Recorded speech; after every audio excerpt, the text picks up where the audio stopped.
Late 1940, Bovington Tank Training Ground, Dorset. 7 brand new British cruiser tanks roll off their transporters. They are low, sleek and modern looking, with clean lines that make every other British tank look like a relic from the last war. There is just one problem. They arrive without instructions for how to start them. Nobody at Bovington can figure out the ignition sequence. When engineers finally get the engines running, what follows is, according to tank archives, a torrent of unkind words. Ammunition bins are fouled by projections inside the turret. Changing the batteries takes 4 hours, and the engine temperature begins climbing toward a number that will define this machine forever. This is the cruiser tank Mark V Covenanter, designation A13 Mk III. 1,771 were built between 1940 and early 1943. Not a single gun tank ever fired a shot in combat. This is the story of Britain's most produced failure, and why the British Army kept building it anyway. To understand why the Covenanter existed, you have to understand the crisis that created it. In the late 1930s,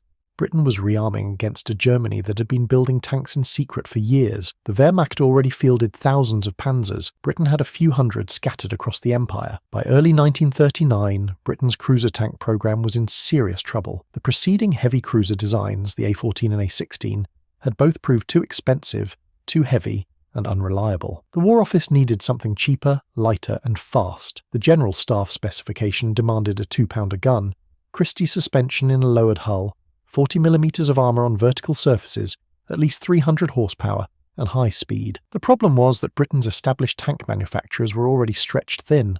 So the government turned to a company that had never built a fighting vehicle in its history, the London, Midland, and Scottish Railway Company, one of Britain's big 4 railway firms. They built locomotives and rolling stock at their crew works. Now, they were being asked to design a tank. LMS assigned their special drawing office at Euston to the hull and chassis. Nuffield Mechanisation and Aero designed the turret. Henry Meadows Limited created the engine. On April 17, 1939, with war 5 months away, the War Office approved finance and placed orders for 1 pilot model plus 100 production vehicles, based on nothing more than a wooden mock-up. No prototype had been built. No prototype had been tested. This decision, ordering straight off the drawing board, would prove catastrophic. By September, English Electric and Leyland Motors had joined the program with another 250 tanks on order. 400 tanks committed before a single one existed in metal. The first mild steel pilot did not reach the testing establishment at Farnborough until May 23, 1940. It arrived without a turret. At 16 tons, with a top speed of 37 miles per hour, testers called it a basically sound machine. That initial optimism masked what was coming. The Covenanter's fatal flaw came from an engineering decision that seemed perfectly logical if you built railway locomotives for a living. The specification demanded a low silhouette, just 7 feet 4 inches tall. Henry Meadows designed a horizontally opposed 12-cylinder petrol engine producing 300 brake horsepower at 2,400 revolutions per minute. The engine was impressively compact vertically. It was also extremely wide. That width left no room for cooling radiators in the engine compartment at the rear. LMS solved this by mounting 2 radiators in a V arrangement at the left front of the hull. Hot water and oil then had to travel through pipes running the entire length of the fighting compartment to reach the rear-mounted engine. For a railway company accustomed to piping hot water through train carriages, this probably seemed natural. For a tank, it was a death sentence. The second pilot vehicle arrived at the testing grounds on September 29, 1940, and the horror became clear. Water temperature hit 167 degrees Fahrenheit after just 50 minutes of running. Oil temperature reached 350 degrees Fahrenheit after 2.5 hours. The engine began misfiring after 1 hour. Most dangerously, petrol in the side fuel tanks grew hot enough to boil, creating an explosion risk. The cooling pipes running through the crew compartment turned the fighting space into an oven. Crews were being slowly cooked inside their own tank. 4 marks were produced, each attempting to fix the cooling without ever changing the fundamental layout. The Mark I used louved vents over the radiator compartment. Field units resorted to removing the armoured covers entirely. The Mark II added a radiator-mounted oil cooler and a louvre at the rear of the engine compartment. The Mark III attempted the most radical fix, with twin oil coolers mounted either side of the engine to eliminate oil pipes through the fighting compartment. The Mark IV combined features of the second and third Marks. Marks III and IV were declared fit for overseas use in an emergency. That emergency never came, because better tanks were always available. The radiators stayed at the front. The engine stayed at the rear. The long piping through the crew space was never eliminated. Production continued across 3 factories. English Electric at Stafford built slightly over half of all Covenanters. LMS at Crewe built approximately 160 gun tanks and performed around 500 Mark I to Mark II conversions.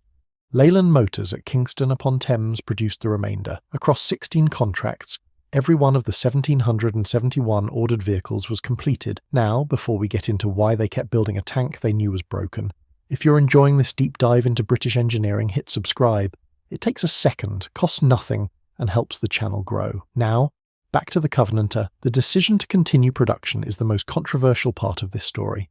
The context is critical. After Dunkirk in June 1940, the British Expeditionary Force returned with only 6 light tanks and 7 cruiser tanks. They had lost 691. Only about 340 modern tanks remained in all of Britain. German invasion seemed imminent. Churchill ordered production of all existing designs. Any tank was better than no tank when your island might be invaded next month. The Covenanter was also the cheapest British tank at £12,000 per unit, compared to £13,700 for a Crusader, £14,900 for a Valentine, and £18,000 for a Matilda. Disrupting any production line was considered potentially catastrophic. What is harder to justify is that just over half of all Covenanters were delivered during 1942, by which time the invasion threat had passed and better alternatives existed. David Fletcher titled his history of British wartime tank procurement The Great Tank Scandal. The Covenanter featured on the cover. The Covenanter served exclusively as a training vehicle within the United Kingdom. The 1st Armoured Division received them after losing most of its tanks in France,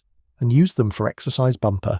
In autumn 1941, a massive East Anglia drill directed by Lieutenant General Montgomery testing Britain's ability to repel a German invasion force. Thousands of troops and hundreds of vehicles participated. The Covenanters broke down regularly, but they filled a gap that would otherwise have left entire armoured regiments without tanks to train on. After the exercise, 1st Armoured Division traded their Covenanters for Crusaders, before deploying to North Africa. The 9th Armoured Division became the largest user. The 13th, 18th Royal Hussars regimental history recorded that the regiment considered the Covenanter a very bad tank, unreliable mechanically, lightly armoured, and carrying only a 2-pounder gun. The Guards Armoured Division and 1st Polish Armoured Division also trained with them. By mid-1942, roughly 600 Covenanters made up about a quarter of all tank strength based in the United Kingdom, a remarkable number for a vehicle deemed unfit to leave the country. 4 Mark IV tanks were shipped to North Africa for desert trials in September 1942. They never saw action, and almost certainly confirmed that the cooling system could not handle the climate. Against the tanks it would have faced, the Covenanter was outclassed. The German Panzer III carried a 5cm gun that could penetrate the Covenanter's 40mm frontal armour at combat ranges. The Panzer III's own 60mm composite front armour was largely immune to the 2-pounder at distance. The Panzer IV F2 variant, arriving in spring 1942, mounted a long 7.5cm gun capable of destroying the Covenanter at 1,500 metres, while being nearly invulnerable to return fire. The Covenanter's British sibling, the Crusader, is the most telling comparison, because both were ordered off the drawing board simultaneously in 1939. Both shared the same Nuffield-designed polygonal turret and similar teething problems, but Nuffield, unlike LMS, had actual experience building vehicles. The Crusader used conventional rear-mounted radiators, solving the fatal cooling flaw. The Crusader also had 5 road wheels per side versus the Covenanter's 4, double the operational range at 200 miles versus 100, and its Mark III variant received the 6-pounder gun. Over 5,400 Crusaders were built, and they fought across North Africa. The Covenanter's suspension was already at maximum load when built, with zero capacity for upgunning or adding armour, a critical failing when the 2-pounder became obsolete by mid-1942. The Cromwell, which entered service in 1944, showed what a properly engineered British cruiser tank looked like: 28 tons,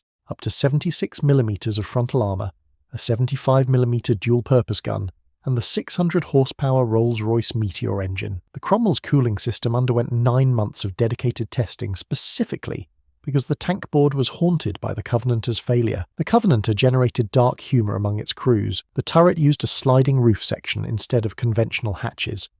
The retaining catch was weak and liable to fail during hard braking or cross-country movement. When it failed, the sliding roof slammed shut with enough force to cause several fatalities. Despite repeated modifications, this hazard was never fully eliminated. The gear selector required both hands to change while double declutching, meaning the driver released the steering controls every time. During trials, one driver struggled for 20 minutes to engage reverse. Legend has it, though this is unverified, that before D-Day, Canadian crews buried their Covenanters in deep holes at Denby's vineyard near Dorking, Surrey. In the 1970s, guided by a retired estate worker who had been a Home Guard sergeant, Excavators recovered one tank. The Bovington Tank Museum restored it. A second Covenanter was recovered from the same vineyard in May 2017. Locals believe more tanks remain buried there. The closest a Covenanter came to being shot at was darkly ironic. A Mark I or II attached to an armoured train near Canterbury was destroyed during a German night air raid on May 31, 1942, the only known combat loss of a Covenanter gun tank, and it never fired back. The programme's one genuine success was the bridgelayer variant. 77 turretless hulls were fitted with a 30-foot scissors bridge capable of spanning a 30-foot gap under a 24-ton load. According to United States military intelligence, one vehicle completed 1,200 successful launchings and recoveries without undue maintenance. The bridgelayer was the only Covenanter variant to see overseas combat. The 1st Czechoslovak Armoured Brigade used them during the Siege of Dunkirk from October 1944 to May 1945. The 4th Armoured Brigade of the Australian Army deployed them at Bougainville and Balikpapan in the Pacific in 1945. July 1942. Comparative trials at Bovington complicate the worst tank narrative. Covenanter engines lasted over 1,000 miles before replacement, better than the Crusader's 700-mile average. Covenanters recorded 50 to 60 defects over 2 weeks, compared to the Churchill's 150+. History of War flatly called it the worst British tank of the Second World War. Others have called it the worst tank ever built, but Peter Brown, the most detailed Covenanter researcher, offered a more measured assessment. With a little more development, perhaps it could have been what the Crusader was. Many faults were common to other British tanks of the period. The Covenanter's specific weakness, cooling in warm climates, was the deal-breaker, not necessarily overall reliability. In the moderate climate of the English countryside, the Covenanter functioned well enough to train thousands of crews who would later fight in Crusaders, Shermans, and Cromwells. The tank was declared obsolete in February 1944. Of 1,771 built, only a handful survive. The Bovington Tank Museum holds a Mark III gun tank recovered from beneath Denby's vineyard. At least 2 bridge layers survive in Australia. 2 partially buried wrecked hulls remain visible at Titchwell Marsh in Norfolk, where Covenanters were likely used as targets on a former gunnery range. The remaining 1,760 were scrapped. Late 1940. Bovington. 7 sleek new tanks that nobody could start. They looked like the future of British armour. They were not, but the Covenanters' failure taught the British tank industry lessons that no success ever could. Never order off the drawing board. Never mount radiators away from the engine. Always design with margin for growth. Always test a prototype before committing to mass production. The Cromwell, the Comet, the Centurion, the entire post-war lineage of British armour carries the Covenanter's ghost in its engineering DNA. When Rolls-Royce spent 9 months perfecting the Meteor engine's cooling system for the Cromwell, they were thinking about the Covenanter. When the tank board insisted on prototype testing before production orders, they were remembering the Covenanter. 1,771 tanks that never fired a shot in anger. Not a single round. But every British tank that came after them was better, because the Covenanter proved exactly what happens when you let a railway company design a war machine and then build it before anyone checks whether it works.